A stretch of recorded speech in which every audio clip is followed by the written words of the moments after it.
Jumpa lagi dengan saya, dan kali ini saya ingin memperkenalkan sebuah inovasi yang menurut saya ini baru pertama kali di dunia, ya. Suling kromatis berbahan gaba-gaba, ya. Ini dari gaba-gaba. Gaba-gaba itu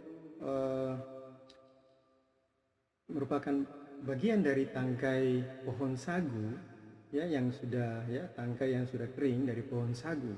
Dan ya, ini baru pertama kali di dunia. Saya pernah mengupload juga yang saya sebut dengan sulgaba, suling dari gaba-gaba juga. Dan kali ini yang sudah kromatis, ya, kromatis. Tidak ada alat bantu yang lain seperti suling-suling kromatis yang lain. Kali ini berbahan dari tangkai pohon sagu, ya. Baik, bisa didengarkan.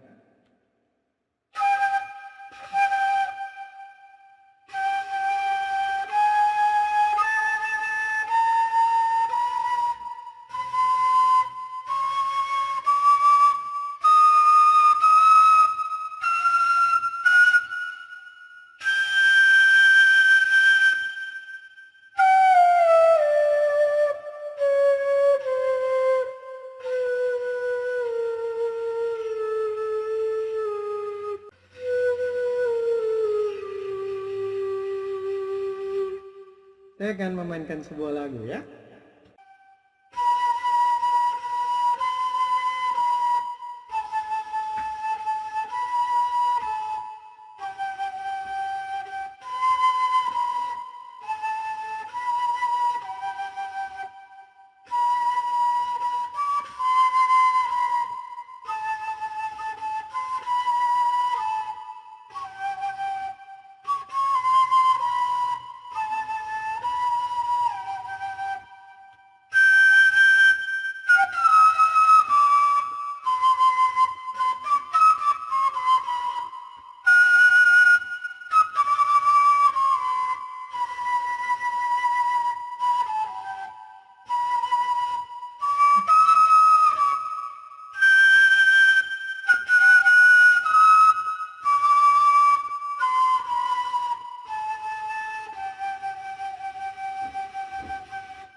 Demikianlah sulgaba kromatis dari Brinkley E. Pikanusa.